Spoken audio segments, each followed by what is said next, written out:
नमस्कार, the wire में आपका स्वागत है।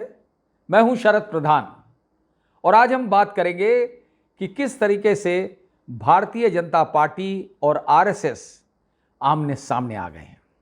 एक टकराव की स्थिति पैदा हो गई है। शायद ये पहली बार हुआ होगा जब से भारतीय जनता पार्टी बनी है, या उससे पहले भारतीय जनसंघ भी थी। आरएसएस से बर्थ मिली है भारतीय जनता पार्टी को, और संघ जो कि मदर कही जाती है भारतीय जनता पार्टी की, उससे इस तरीके का टकराव क्यों पैदा हो गया? वो शायद इसलिए है कि आज की डेट में भारतीय जनता पार्टी कम है और नरेंद्र मोदी पार्टी ज़्यादा है। ये पूरे चुनाव में 2024 के लोकसभा चुनाव ने ये साफ खुलेआम दिखला दिया कि किस तरीके से प्रधानमंत्री नरेंद्र मोदी ने राष्ट्रीय स्वयंसेवक को एक तरीके से दरकिनारे कर दिया। यहां तक बात पहुंच गई कि पार्टी के अध्यक्ष जेपी नड्डा ने खुलेआम एक इंटरव्यू में यह कह डाला, और ये भी जब चौथा फेज चल रहा था इस 7 फेज इलेक्शन का, कि भारतीय जनता पार्टी अब सक्षम है, उसे किसी और की ज़रूरत नहीं है। आरएसएस का काम कुछ और है, वो अपना करती रहे, वो कल्चरल सोशल एक्टिविटीज़ के लिए है, हमें पॉलिटिकल काम के लिए अब उसकी आवश्यकता नहीं है। ऐसा स्टेटमेंट आने से सबको अचंभा हुआ। भारतीय जनता पार्टी के अंदर खाने में तो लोगों को अचंभा हुआ ही, आरएसएस वाले बहुत इससे दुखी हुए, और होने की बात भी थी। लेकिन इलेक्शन के दौरान कोई ऐसा क्यों कहेगा? अपना ही नुकसान कराएगा।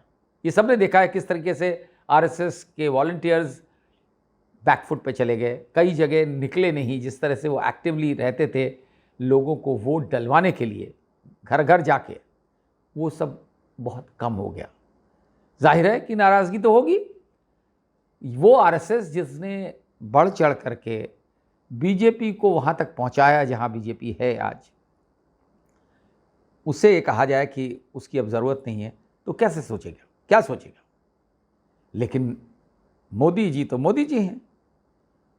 उनको इस पूरे इलेक्शन के दौरान उन्होंने बार बार दोहराया ये बात, दिखलाया, दर्शाया कि वो अकेले ही काफ़ी हैं। चाहे इलेक्शन में टिकट्स बांटने की बात हो, सिलेक्शन ऑफ कैंडिडेट्स और कैंपेनिंग। उनका मानना ये एक ओवर कॉन्फिडेंस होता है। जब आदमी बहुत ज़्यादा पावर आ जाती है तो ऐसे ही सोचता है कि आई, मी एंड माई सेल्फ, उसके अलावा और कोई नहीं। और बस जो उनके साथ दूसरे जिनको वो थोड़ी सी तवज्जो देते वो है अमित शाह। तो अमित शाह और मोदी मिलके तय करते थे भारतीय जनता पार्टी का भविष्य और वर्तमान, और वही किया उन्होंने।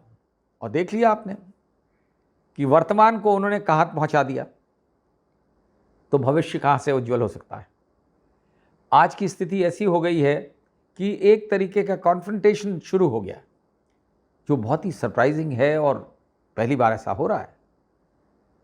किस तरीके से पार्टी के वरिष्ठ नेता रतन शारदा ने एक आर्टिकल लिखा, जो आरएसएस का माउथपीस है, ऑर्गेनाइजर पेपर, उसमें लिखा। उसमें काफ़ी खुल के उन्होंने भारतीय जनता पार्टी के वरिष्ठतम नेताओं की आलोचना करी अपने शब्दों में।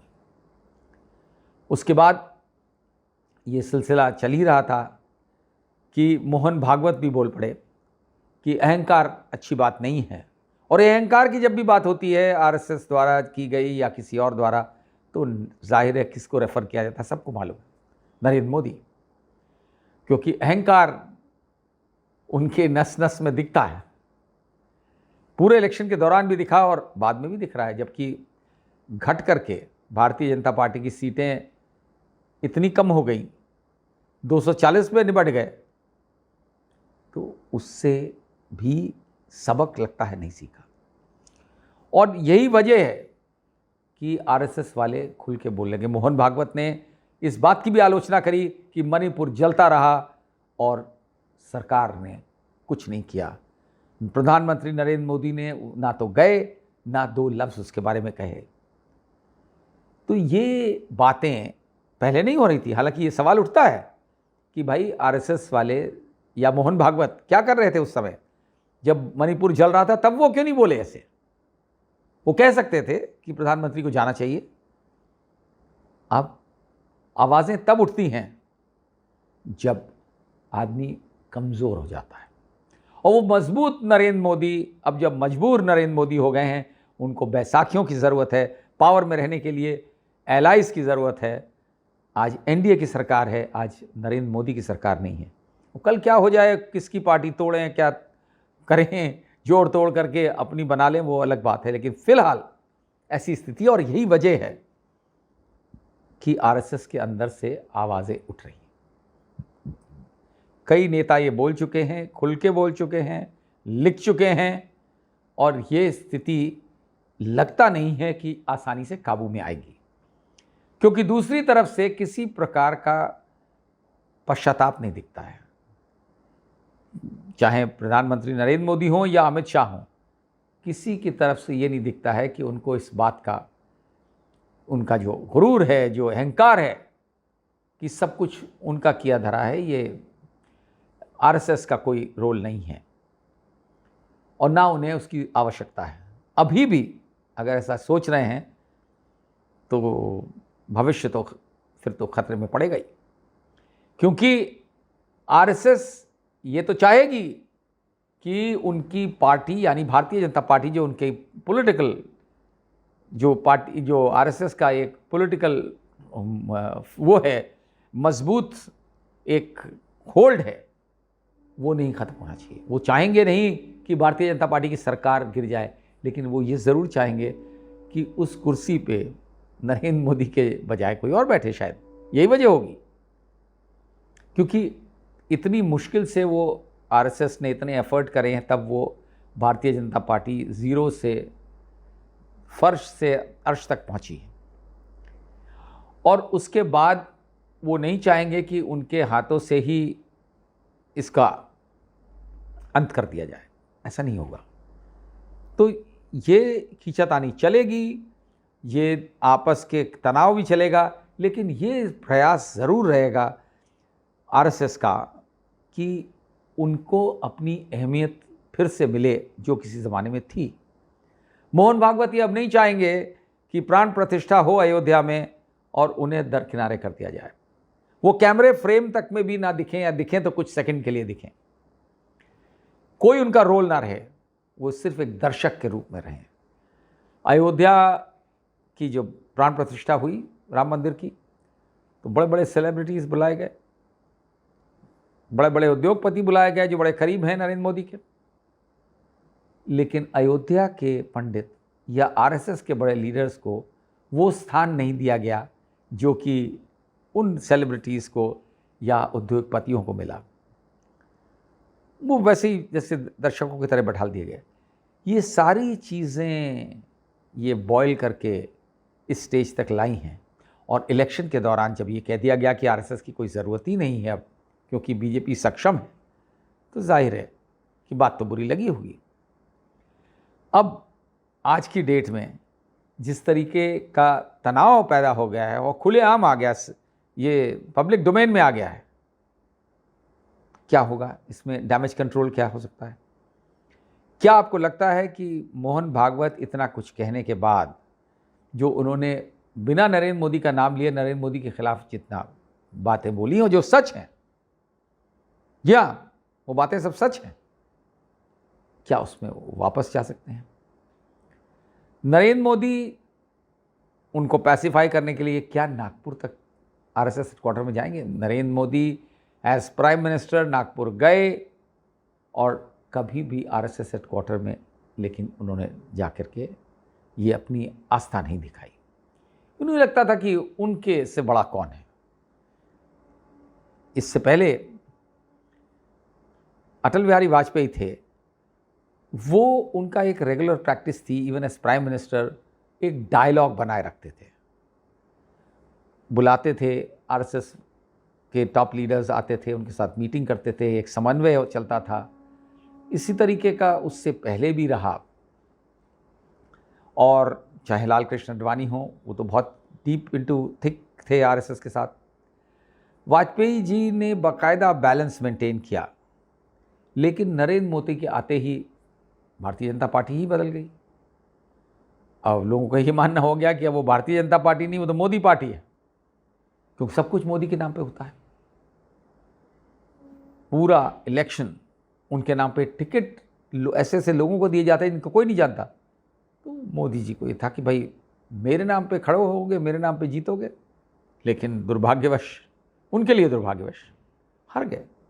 ऐसे कई तमाम लोग हारे देश भर में।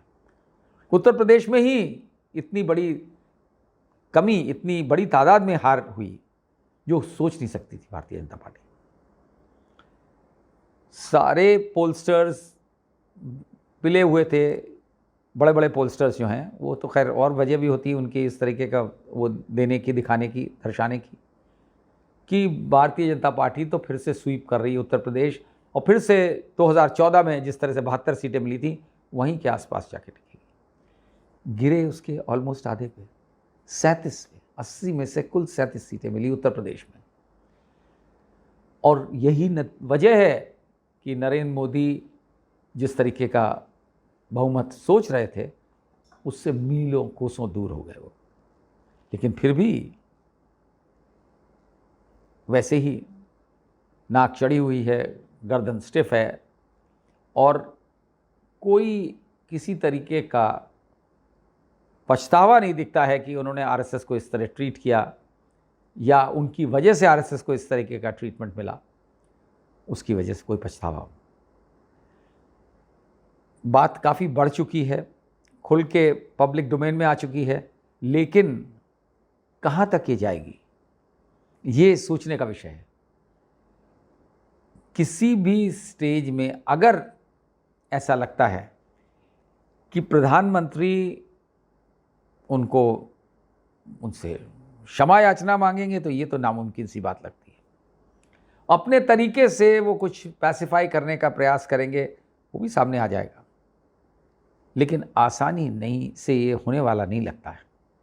और तभी जब उन्होंने भी समझ लिया होगा, आरएसएस वालों से बेहतर उन्हें कौन समझ सकता है, जब उन्होंने देख लिया कि स्थिति ऐसी बन चुकी है कि कोई मोदी जी की तरफ से कोई एफर्ट नहीं होना है उनसे फिर से समन्वय बनाने का, तभी ये बातें उजागर होना शुरू हुई हैं। और तभी खुल के, क्योंकि कोई भी जना आरएसएस में जो अगर किसी तरीके से इनडायरेक्टली, ऑब्लिकली अगर विरोध कर रहा है या आलोचना कर रहा है, तो बगैर मोहन भागवत के तो नहीं हो सकती। उसी तरीके से भारतीय जनता पार्टी में के जिस तरह जेपी नड्डा ने आरएसएस को रिडंडेंट होने की बात करी, वो भी बगैर प्रधानमंत्री नरेंद्र मोदी के ग्रीन सिग्नल के बगैर नहीं हो सकता। ये बड़ा आगे का दौर बड़ा दिलचस्प रहेगा। अभी तमाम स्टेट्स में इलेक्शंस हैं। महाराष्ट्र जो कि आरएसएस का हेडक्वार्टर जहाँ है नागपुर में, महाराष्ट्र में इलेक्शन होना है। इस तनाव का, ये जो डिफरेंसेस हो गए हैं आरएसएस और बीजेपी में, इसका असर स्टेट के इलेक्शंस में भी पड़ेगा। अब देखना यह है कि अभी भी मोदी उसी फ्रेम में रहते हैं कि नहीं, वो ये सब निपटा देंगे, क्योंकि मोदी का जादू है। अगर ये सोचते हैं तो आगे की डगर भारतीय जनता पार्टी के लिए तो कम से कम अच्छी नहीं होने वाली है। द वायर के और वीडियोस देखने के लिए सब्सक्राइब करें और बेल आइकन पर क्लिक करें। स्वतंत्र पत्रकारिता की आर्थिक मदद करने के लिए डिस्क्रिप्शन में दिए गए लिंक पर जाएं और अपनी राशि चुनें।